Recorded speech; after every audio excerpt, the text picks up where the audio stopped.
नमस्कार दोस्तों, good morning all of you. सभी ओजांकियों को ओजांग का नमस्कार और ब्रेकफास्ट स्टडी विद ओजांग सर में आप सभी का बहुत बहुत स्वागत है।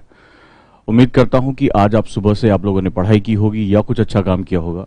मुझे थोड़ा सा लेट हुआ क्योंकि मैं मेडिटेशन में बैठ गया था। तो एक अवस्था आती है जब आपका मन नहीं करता है कि आप मेडिटेशन से निकलो। तो जो मेरे एक्सपीरियंस होंगे वो जल्दी मैं आप लोगों से मेडिटेशन में जो है वो शेयर करूँगा।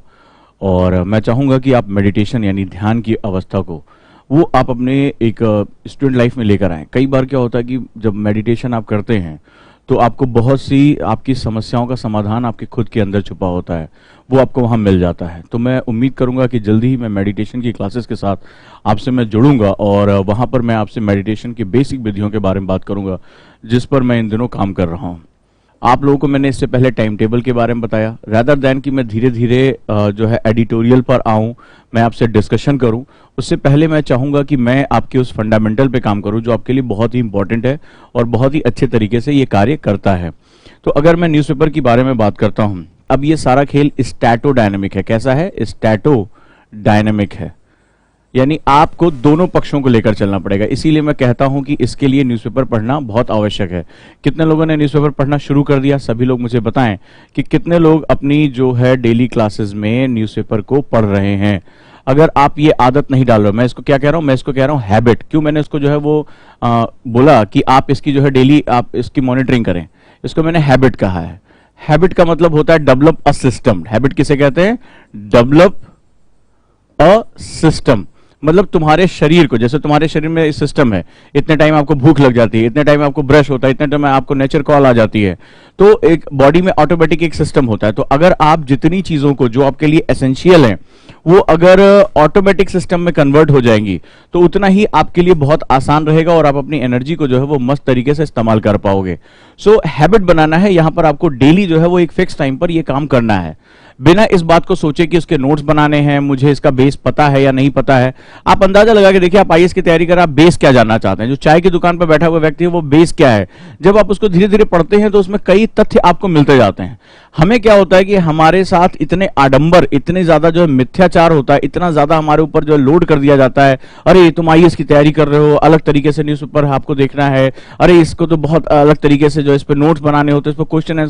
तो हमारे दिमाग में जो उसको पढ़ने का जो रस है, जानने का जो रस है, वो बिल्कुल ही अलग हो जाता है। आप अपने घर में देखिए, आपके दादाजी कौन सा जो है आईएएस की तैयारी करके बैठे हैं या ऑक्सफोर्ड यूनिवर्सिटी से लौटे हैं। आपके घर में जो दादी बाबा जो है, जो ओल्ड एज पर्सन है, वो देखिए कितने मन से न्यूज़पेपर पढ़ते हैं, उसके बारे में बात करते हैं। तो आप पढ़ने की आदत डालिए, पहले हैबिट बनाइए, फिर धीरे धीरे उसमें क्या निकालना है क्या नहीं निकालना उस पर हम चर्चा करते रहेंगे। ठीक है?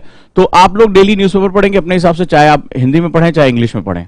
अब मैं आपसे बात करने जा रहा हूं कि कौन कौन से टॉपिक अगर आपकी आंखों के सामने आते हैं तो उन टॉपिक्स पे आपको बहुत फोकस करना पड़ेगा। तो मैंने कुछ लिस्ट बनाई है अपने अनुभव के हिसाब से, जो सब्जेक्ट के साथ जुड़ा हुआ है, मतलब जो जीएस के बेस के साथ जुड़ा हुआ है और जिसकी करंट में भी उतनी वैल्यू बनी हुई है। तो इसको देखते हुए हम लोग जो है वो बात करेंगे कि बेसिक फंडामेंटल हमारा क्या है और ये कैसे कार्य कर रहा है। चलिए अब हम लोग इस पर आ जाते हैं कि किस तरह की न्यूज हमारे लिए बड़ी इंपॉर्टेंट होती है। तो पहली हमारी जो न्यूज है, जो इस समय जैसे कुछ सब्जेक्ट हमारे यूपीएससी में ऐसे होते हैं जो बहुत ज्यादा वेटेज रखते हैं, मतलब जिन पे करंट का वेटेज बहुत ज्यादा होता है, न्यूज़पेपर का वेटेज बहुत ज्यादा होता है। आइए अब हम उसके बारे में बात करते हैं। तो जैसे सबसे पहले अगर हम बात करें, जो सबसे डायनेमिक सब्जेक्ट है आपके पास है वो है आपका इकोनॉमी का सब्जेक्ट। इकोनॉमी कि मैंने इसको 3 चरणों में तैयार किया है, 3 स्टेजेस में। अभी तक इंडिया में किसी ने इतना कंप्रीहेंसिव इकोनॉमिक्स नहीं पढ़ाया।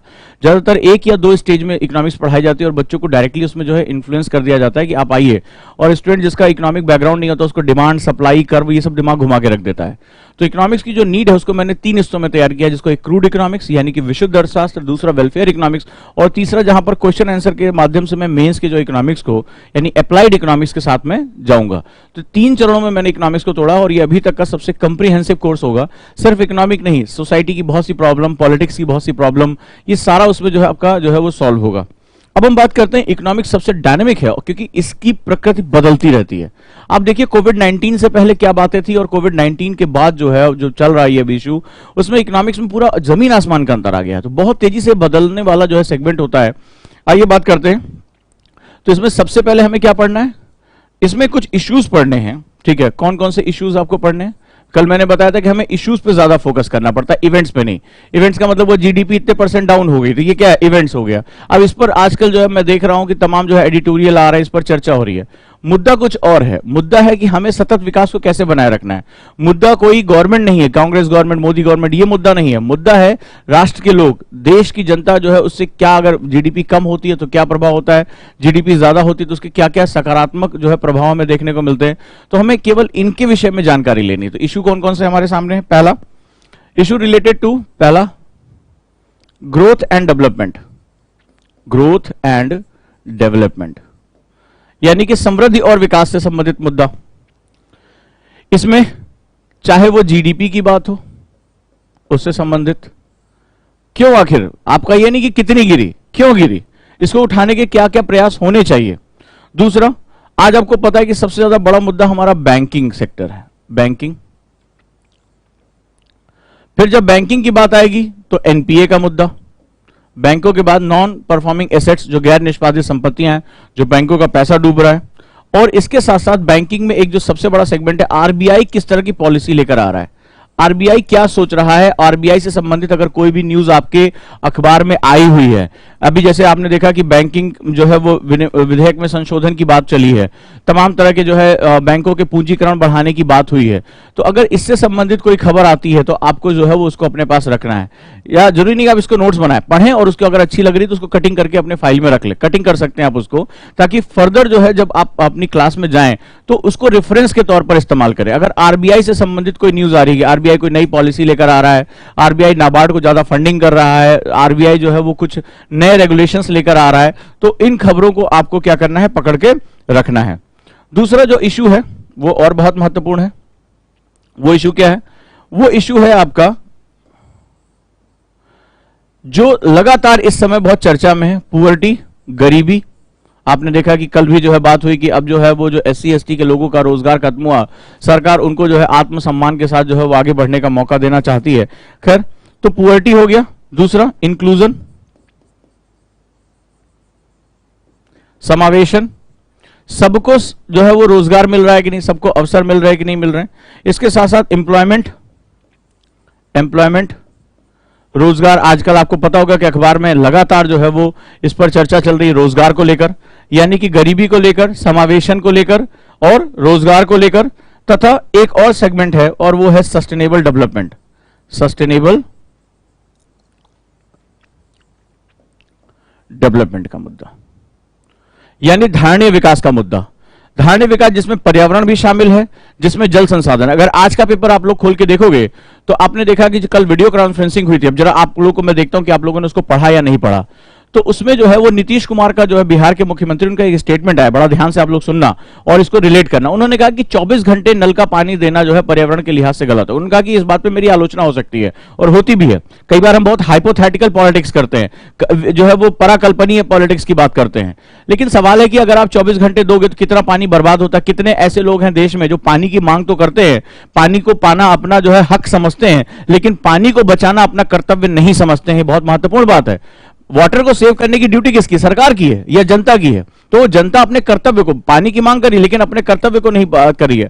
उनका यह कहना था कि जो भूजल है यानी कि जो ग्राउंड वाटर है उस पर प्रेशर बहुत ज्यादा बढ़ जाएगा और उसकी भरपाई नहीं की जाएगी। यानी पानी दिया जाना चाहिए लेकिन रेशनल दिया जाना चाहिए। और मैं इस बात का समर्थन करता हूं, क्योंकि जब मैं प्राकृतिक संसाधनों का अध्ययन करता हूं तो प्राकृतिक संसाधनों को बनाने में मनुष्य का कोई हाथ नहीं है, तो उसको नष्ट करने में भी उसकी भूमिका नहीं होनी चाहिए, कंट्रोल होनी चाहिए। जितनी जरूरत हो उतना ही पानी दिया जाना चाहिए। 2 मुद्दे हुए। अब तीसरा, जो कि एक बड़ा इंपॉर्टेंट सेगमेंट है, तीसरे मुद्दे पे चलते हैं। और जो थर्ड मुद्दा है वो देश में जो मनी मार्केट है, जो कैपिटल मार्केट और सेबी है। कैपिटल मार्केट का मतलब क्या हुआ? पूंजी बाजार। इसको रिलेटेड, कैपिटल मार्केट से रिलेटेड, कैपिटल मार्केट यानी पूंजी बाजार, अर्थात कहां पर निवेश आ रहा है। आप जान रहे हैं कि आज सरकार बहुत हाथ पांव मार रही है कि जिसको जो है वो प्राइवेटाइजेशन करे, वो जो है परिसंपत्तियों को बेचे, वो जो है वो सरकार इस तरह की कोशिश कर रही है कि देश में जो विदेशी पूंजी आए, जो है निवेश हो किसी भी माध्यम से हो। तो जो पूंजी बाजार है बहुत महत्वपूर्ण होता है। राष्ट्र में अभी जो विकास करना है, बड़ी टेक्नोलॉजी लेकर आती है, उसके लिए हमें बहुत बड़ी मात्रा में पूंजी की जरूरत पड़ती है। और दूसरा, इसको रेगुलेट करने वाली संस्था सेबी, इसके रिलेटेड अगर कोई खबर आ रही है, चाहे कोई विनियामक हो, चाहे कोई निर्णय हो, ठीक है, जो security exchange board of India जो है, जो प्रतिभूतियों की नियामक संस्था है, जो शेयर बाजार पर नजर रखती है, उसको रेगुलेट करने का काम करती है, अगर इससे संबंधित कोई भी सेगमेंट आ रहा है तो उस पर आपको नजर रखना है कि ये किस तरह के निर्णय दे रही है, इस निर्णय के पीछे क्या खास बात है, इसका क्या सोच है।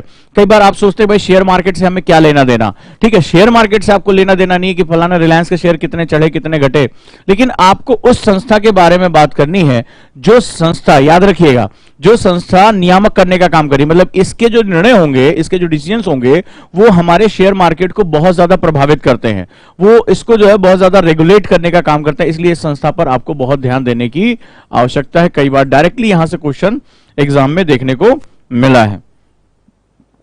अगला जो पॉइंट है वो बहुत ही महत्वपूर्ण है। आजकल भारत में आबादी यानी डेमोग्राफी से संबंधित बहुत मुद्दे हैं। डेमोग्राफी अर्थात जनांकिकीय, जो भारत के पास युवा आबादी है, जो भारत की जो यूथ पॉपुलेशन है, वो बहुत ही महत्वपूर्ण फंडामेंटल जो है क्रिएट कर रही है अपने सामने। तो डेमोग्राफी है, और डेमोग्राफी के साथ साथ इसके साथ संबंधित इश्यूज क्या है, मतलब आज हमारे पास हमारे युवाओं को हमें क्या देना है। पहले हमें नौकरियां ज्यादा देनी है या उनको उद्योग, स्व उद्योग करने के लिए हमें ज्यादा से ज्यादा जो है उनको अवसर देने हैं, उनको अच्छी शिक्षा देनी है, उनको जो है बैंकिंग लोन हमें पहुंचाने हैं। और हमारे पास अगर यूथ पॉपुलेशन भी हो रही है तो हमारे यहाँ बूढ़ों की संख्या भी बढ़ती जा रही है, तो हमें उनके लिए कैसे सुरक्षाएं जो है निश्चित करनी पड़ेगी। ऐसा नहीं है कि केवल यूथ ही तुम्हारी कंट्री का हिस्सा है, वो जो बुजुर्ग है, वो जो ओल्ड एज है, वो भी तुम्हारी कंट्री का उतना हिस्सा, तो तुम्हें वहां के बारे में भी सोचना पड़ेगा। आज हमारी आबादी में 3% उनकी संख्या है, कल 6% होगी। धीरे धीरे क्या होगा कि लायबिलिटी फैक्टर आपका बढ़ता चला जाएगा। इधर क्या होगा, जो बच्चों की संख्या, हमें यह ध्यान रखना पड़ेगा कि वो उचित रूप से कौशल की तरफ आगे बढ़े, उचित रूप से जो है वो और अन्य सेगमेंट्स की तरफ आगे बढ़े। तो नतीजा इससे क्या होगा कि इससे जो है आपकी डेमोग्राफी से संबंधित जो भी मुद्दे आ रहे हैं, चाहे वो बच्चों के मामले में आए, चाहे वो महिलाओं के बारे में आए, कार्य क्षेत्र में महिलाओं की भूमिका के बारे में आए कि कितनी महिलाएं काम कर रही हैं, कितनी नहीं कर रही हैं, तो वहां पर ये बात हो रही है कि भाई महिलाओं को ज्यादा अवसर दिए जाने चाहिए, ठीक है। और वहां पर जो है ये देखा जा रहा है कि धीरे धीरे महिलाओं की जो है वो श्रम क्षेत्र में संख्या कम हुई है। ये भी आया है कि वर्क फ्रॉम होम में महिलाओं के ऊपर जो है वो क्या हुआ, दबाव ज्यादा बढ़ा, क्योंकि महिलाओं के पास दो भूमिका होती है। पुरुष तो केवल जो है वो ऑफिस का काम कर रहा है वर्क फ्रॉम होम में उसके ऊपर, लेकिन महिला के ऊपर ये भी है कि सास ससुर का भी ध्यान रखना है, वो जो है वो घर का खाना भी बनाना है, उसको ऑफिस का काम भी करना है। तो इस दौरान जो है उसके ऊपर लोड काफी इंक्रीज हुआ है, और ये एक बहुत महत्वपूर्ण सेगमेंट है। तो आपको इस संबंधी जो डेमोग्राफी जनांकिकी के मुद्दे हैं, उनके साथ आपको सोशल इश्यूज के मुद्दों को जोड़ना पड़ेगा। नेक्स्ट वन, इसके बाद आपको जो महत्वपूर्ण चीजें पढ़नी है, राइट, आ जाते हैं। इसके बाद आपको जो महत्वपूर्ण चीजें पढ़नी है वो है आपका अगला सेगमेंट। इसको हम लोग बोलते हैं वेरियस इंडेक्सेस। वेरियस इंडेक्सेस, सूचकांक आते हैं, आप लोगों ने देखा होगा, कभी भ्रष्टाचार सूचकांक आएगा, कभी आपने देखा कि मानव विकास सूचकांक एसडीआई आएगा, कभी स्वास्थ्य सूचकांक आएगा, ठीक है, स्वच्छता सर्वेक्षण आते हैं। अभी आपने देखा कि न्यूज़पेपर में लगातार सब ये बने रहते हैं डेली, जो है आज जैसे आज का न्यूज़पेपर उठा के देखेंगे तो दिल्ली में आया कि दिल्ली में लगभग 42 से 45% लोग ऐसे हैं जो 10,000 से भी कम की इनकम पे जीने के लिए मजबूर हैं। आप देश की राजधानी में हैं, वहीं बीजिंग की अगर बात करें तो बीजिंग हमसे कई गुना आगे है। तो अब पता क्या चला कि देश में जो है वो अगर आपकी राजधानी में, राजधानी जहां पर पर कैपिटा इनकम सबसे ज्यादा कहा जाता है, उस राजधानी में लगभग आधी आबादी जो है वो 10,000 से भी कम इनकम पे जीने के लिए मजबूर है। आपको इन खबरों को छोड़ना ही नहीं, क्योंकि इनका संबंध सीधे आपके सिलेबस से, आप सीधे सिलेबस से जाकर अटैच हो जाते हैं। देखिए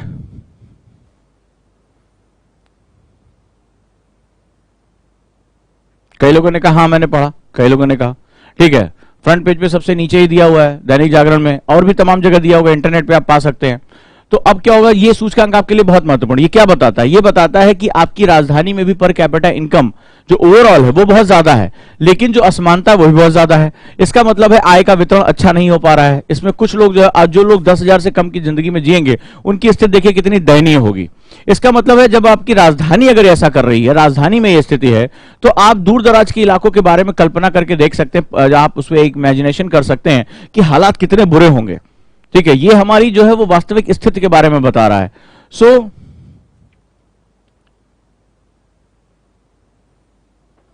राइट, कोई बात नहीं है, ऑनलाइन पढ़ो ऑफलाइन पढ़ो, बार बार जो भी हमारे नए बच्चे उनको ये ध्यान से सुन लो, ये ऑफलाइन ऑनलाइन का मुद्दा नहीं है, मुद्दा है न्यूज मुझे आनी चाहिए। मैं तुम्हें कहता हूं भाई, जिस पे तुम समोसा कचौड़ी रख के खाते हो उसमें भी अगर कोई अच्छी न्यूज दी उसको भी पढ़ डालो, इट डजंट मैटर। 4 दिन पुराना पेपर पढ़ो, मुझे इससे भी लेना देना नहीं है। तुम हिंदी पढ़ो, अंग्रेजी पढ़ो, कुछ भी पढ़ो, सवाल है, मैं बार बार यही कहता हूं, फोकस ऑन न्यूज। ये मार्केट ने इतना जो है तामझाम फैला दिया है कि तुम अगर हिंदू नहीं पढ़ूंगा तो आईएएस नहीं बनूंगा, फलाना नहीं पढ़ूंगा। अरे नहीं भाई, न्यूज नहीं पढ़ोगे तो आईएएस नहीं बनोगे। न्यूज की समझ होनी चाहिए कि इसका हमें कहां इस्तेमाल करना है, इसका यूपीएससी में कहां यूज है, दिस इज इंपॉर्टेंट। ठीक है, चाहे ऑनलाइन पढ़ो, तुम शीर्षासन करके पढ़ो, उल्टा न्यूज़पेपर रख के पढ़ो, मुझे इससे मतलब ही नहीं, उल्टा पढ़ो, कोई बात नहीं है, तुम उल्टा होके पढ़ो, कैसे भी पढ़ो, लेकिन तुम्हें अगर जब मुद्दा आ रहा है सामने, मुद्दा अगर भारत का डेमोग्राफी आ रही है, महिलाओं के समक्ष चुनौतियां आ रही हैं, वृद्धों के समक्ष चुनौतियां आ रही हैं, उस पर तुम्हारी पकड़ होनी चाहिए, उस पर तुम्हारी एक सोच होनी चाहिए, रादर देन कि जब तक हिंदू पढ़। कितने लोग हिंदू आता है, आप मुखर्जी नगर में अगर आप रहे होंगे तो आपको ये पता होगा कि मुखर्जी नगर में ज्यादातर बच्चों के हिंदू आता है, वो रबड़ में ऐसे लपेट के आता है, ऐसे ही खत्म हो जाता है, उसको खोलने की हिम्मत ही नहीं होती है, कहां से खोलें उसको, वक्त ही नहीं मिलता किसी के पास। सो इट इज इंपॉर्टेंट कि you must read news, you have command on that particular जो है वो इश्यूज के साथ आपकी कमांड होनी चाहिए। आगे बढ़ते हैं। अब पिछले कुछ समय से एक मुद्दा बहुत ही जबरदस्त हो चुका है और ये आगे बहुत जबरदस्त रहेगा। आपको ये पता है कि भारत अब जो है वो बहुत एक महत्वाकांक्षा पाले हुए कि वो मेक इन इंडिया करे, वो आत्मनिर्भर बने, इंडस्ट्रियल की सेगमेंट्स की तरफ जाए।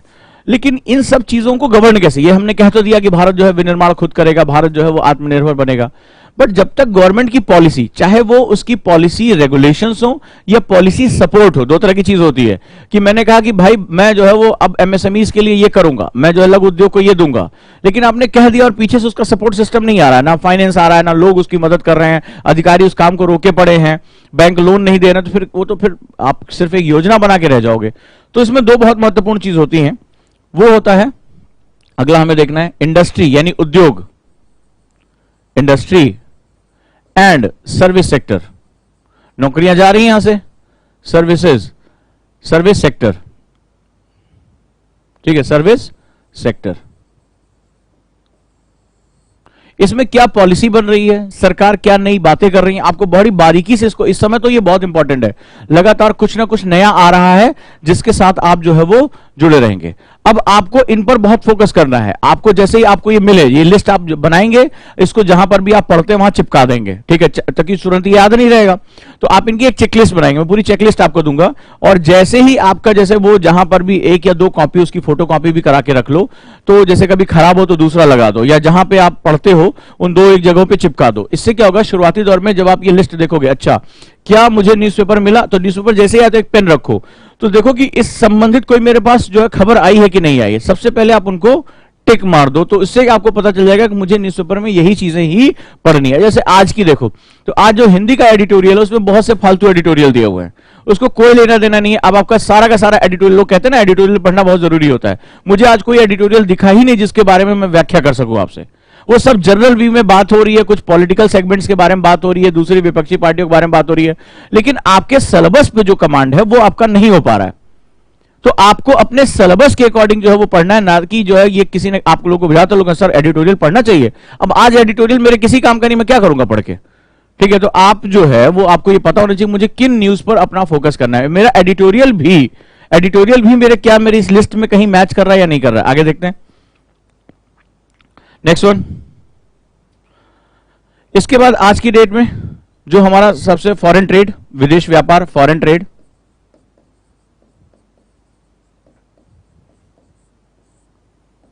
ठीक है, फॉरेन ट्रेड में आपने देखा चाइना के साथ हमारा कितना इशू चल रहा है, लगातार इस पे मुद्दे आ रहे हैं। इवन तो जो है मैंने देखा कि संडे को जागरण में एक चार्ट आया था कि कैसे कैसे हमारा चाइना के साथ जो है वो ट्रेड घटता बढ़ता रहा, ठीक है, और उसमें हमारे लिए बहुत इंपॉर्टेंट है। तो ये आपको चीजें समझनी है कि चाइना के साथ हम व्यापार घाटा है, हम सब आज हमारा सबसे बड़ा ट्रेड पार्टनर हो गया है।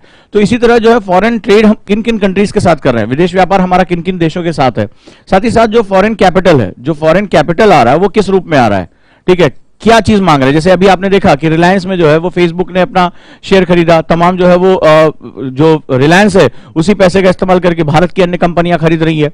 तो आप देख रहे हो कि धीरे धीरे जो निवेश है वो किस फॉर्म में आ रहा है। अगर आप ध्यान से देखो कि सबको ये लग रहा है कि आने वाले टाइम में भारत 5G का बहुत बड़ा बाजार होगा, और आज इंटरनेट में जो सबसे बड़ा जिसके पास जो है वो शेयर है वो रिलायंस के पास बैठा है, रिलायंस जियो के पास।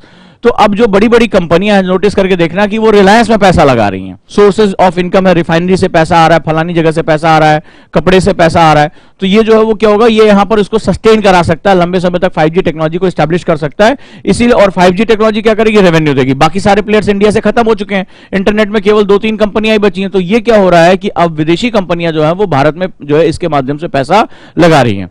तो किन क्षेत्रों में पैसा आ रहा है, किन क्षेत्रों में पैसा नहीं आ पा रहा है, यह भी एक बड़ा महत्वपूर्ण है कि क्या हम रेलवे में जब खोलने की बात करें तो क्या पैसा आ रहा है, नहीं आ पा रहा है। ठीक है, तो रेलवे के प्राइवेटाइजेशन में पैसा आ रहा है। आप जैसे आप लोग प्राइवेटाइजेशन की बात करते हैं, रेलवे बहुत सालों से कोशिश कर रहा था कि एफडीआई आ जाए, 100% एफडीआई कर दी थी, लेकिन पैसा नहीं आया। क्यों वैसा आएगा, उनके लिए कोई फायदे की चीज नहीं है। ठीक है, वो कोई भी जो इनपुट नहीं है। तो आपको ये देखना पड़ेगा कि ये जो विदेशी निवेश आ रहा है वो किस रूप में आ रहा है, क्या उसके फैक्टर्स बन रहे हैं, कहां कहां पैसा लगाया जा रहा है। देखिए रिटेल मार्केट में कितना अच्छा पैसा आ रहा है, उनको पता है कि आने वाले टाइम में भारत में जो है वो एक बहुत बड़ा रिटेल मार्केट बनने वाला है। ठीक है, इसी तरह जो है वो अलग अलग सेगमेंट्स में जो है वो जो उपभोक्ता वस्तुएं हैं जिसको एफएमसीजी कहा जाता है, उनमें ये पैसा जो है वो लगातार लगा रहे हैं। तो आपको इसके विषय में अच्छी जानकारी क्रिएट करनी पड़ेगी।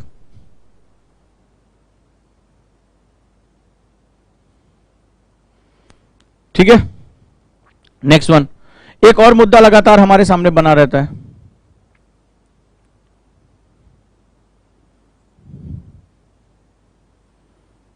और वो है महंगाई यानी इन्फ्लेशन। इन्फ्लेशन का मुद्दा, महंगाई का मुद्दा, राइट, महंगाई का मुद्दा। और दूसरा मौद्रिक नीतियों का मुद्दा, मॉनेटरी। ये आरबीआई इसको डिसाइड करता है, मॉनेटरी पॉलिसी। जैसे बैंक कितना लोन सस्ता देंगे, कितना महंगा देंगे, बैंक रेट क्या होगा, सीआरआर क्या होगा। तो इसके बारे में जब भी जैसे मौद्रिक समीक्षा नीति कहते हैं, आरबीआई करता रहता है, और वो हमेशा क्या होता है, पॉलिसी चेंजेस करता है। जैसे अभी ये महसूस हो रहा है कि भारत में जो है वो कर्ज बढ़ाया जाना चाहिए, ताकि जो है वो छोटे छोटे उद्योग भी कर्ज पाएं और अपना काम आसानी से कर सकें। तो मॉनेटरी पॉलिसी इससे संबंधित, यानी आरबीआई कोई भी मौद्रिक नीति, चाहे वो बैंक रेट के बारे में हो, चाहे वो लोन को सस्ता करने के बारे में हो, नए तरह के लोन देने के बारे में हो, एग्रीकल्चर को लोन ज्यादा देने के बारे में हो, इंडस्ट्री को और इजी लोन। अभी जैसे आपने देखा कि कल जो प्रोग्राम लॉन्च हुआ तो उसमें सरकार क्या कह रही है कि जो एससी एसटी के व्यक्ति हैं, जो है गरीब व्यक्ति है, वो अपना रोजगार करे, जो ब्याज आएगा ब्याज पे सब्सिडी हम देंगे। ठीक है, तो ये क्या, ये आपके लिए बड़ी इंपॉर्टेंट खबर है। ये आपके उस जो ग्रासरूट लेवल पे डेवलपमेंट करना है उसके लिए बड़ी इंपॉर्टेंट खबर थी कि सरकार कह रही है कि लोन पर जो है गारंटी हम दे रहे हैं, सब्सिडी हम देंगे ब्याज पे, तुम ब्याज लो और अपना काम करो। ठीक है, तुम अपना जो है वो डेवलपमेंट करो, ये बहुत राइट टाइम है जो हमें करना है। तो ये जो है एक मॉनेटरी पॉलिसी से रिलेटेड एक बहुत ही महत्वपूर्ण सेगमेंट आ गया। अब एक महत्वपूर्ण सेगमेंट पे जिसपे आपको फोकस करना ही करना है, 90 नंबर आपका टिका हुआ है, और वो है एग्रीकल्चर एंड रिलेटेड इश्यूज, कृषि और संबंधित मुद्दे बहुत ही महत्वपूर्ण है। सरकार कृषि के लिए कौन से प्रोग्राम लेकर आ रही है, भूमि सुधारों के लिए क्या बात हो रही है। अब जैसे परसों आपने देखा कि कल की जो न्यूज आई थी जिसमें जो है वो जो एसेंशियल गुड्स एक्ट जो है, जो महत्वपूर्ण वस्तुओं संशोधन अधिनियम आया, और उस अधिनियम में जो है वो बहुत सालों बाद जो है बहुत लंबित ये मुद्दा था, और इसमें अब जाके सुधार किया गया। यानी और दूसरा मंडियों में जो है सुधार किया गया, किसान अपना जो है सामान कहीं बेच सकता है। इस दौरान तो आप ये समझ के चलिए कि ये बहुत ही महत्वपूर्ण मुद्दे हैं जो बहुत ज्यादा काम करेंगे आपके लिए, बहुत ज्यादा अच्छे तरीके से आप ये समझिए कि इस पे काम करना है। लैंड को लेकर कोई बात आ रही है, जो है वो सुधारों को लेकर कोई बात आ रही है, सरकार कर्ज को लेकर बात कर रही है, नाबार्ड जो है वो और ज्यादा फाइनेंस देना चाहता है। तो ये तो अथाह है। सरकार जो है वो जैसे आपने देखा कि जो है वो गोग्राम या गोकुल इस तरह के मिशन की जो है लॉन्चिंग कर रही है, पशुधन आधारित बातचीत चल रही है। तो आपको एग्रीकल्चर से रिलेटेड न्यूज मिलेगी ही मिलेगी, यहां तक कि इसका संबंध मानसून जलवायु से भी है। तो इससे संबंधित आपको जितनी भी खबरें हैं वो आपको कलेक्ट करनी है। ये आपके सबसे ज्यादा मार्क्स को यहां पर हिट करता है, हैम्पर करता है एग्रीकल्चर एंड रिलेटेड इश्यूज पे। फिर एमएसपी एंड प्राइसिंग का मुद्दा, प्राइसिंग यानी कि जो है वो एग्रीकल्चर, अभी आपने देखा कि और मिनिमम सपोर्ट प्राइस को लेकर जो मुद्दा आ रहा है, तो ये पहला जो है वो फर्स्ट पार्ट रहा बेसिक इनपुट्स का। कल मैं इसके सेकंड पार्ट के बारे में, कल नहीं, मैं फ्राइडे को इसके बारे में बात करूंगा, कल मेरा वीक ऑफ है, तो इस पे जो है मैं बात करूंगा फ्राइडे को। इसके बाद के कौन कौन से मुद्दे, ऐसे ही पॉलिटी में क्या पढ़ना है आपको, अदर सब्जेक्ट्स में कैसे लेकर आना है, तो ये बेसिक इकोनॉमिक्स में आपको ये मुद्दे जो है वो ढंग से करने हैं, अच्छे तरीके से इसको समझना है कि इसका जो है इनपुट हमारे पास क्या क्या अवेलेबल है। अब आज आप जो है वो क्या करेंगे, इनकी एक लिस्ट बनाएंगे, लिस्ट 1, और लिस्ट 1 को आप चिपका देंगे अपनी दीवार पे। दीवार पे चिपकाने के बाद आप जो है वो ये देखेंगे कि भाई मुझे इसमें कितने टॉपिक्स जो है वो कवर करने हैं, मुझे कितने टॉपिक्स उसको अच्छे तरीके से देखने हैं, और अब यहां पर जो है वो अपना आउटपुट आप देंगे। आप पेपर उठाइए, चाहे हिंदी का पेपर हो चाहे इंग्लिश का पेपर, उस पर टिक लगाइए और उसको पढ़ने की आदत डालिए। कोई बात नहीं, शुरुआत में दिक्कत होगी, नहीं समझ में आ रहा है, बट आफ्टर फ्यू रीडिंग्स, मैंने इसीलिए कहा हैबिट बनानी है, इसको आदत बनानी है, तो after few reading you will be comfortable, आप बहुत आसान से इसको जो कर ले जाओगे और आप इसमें अच्छे मार्क्स गेन करोगे। डन है? चलिए मिलता हूं मैं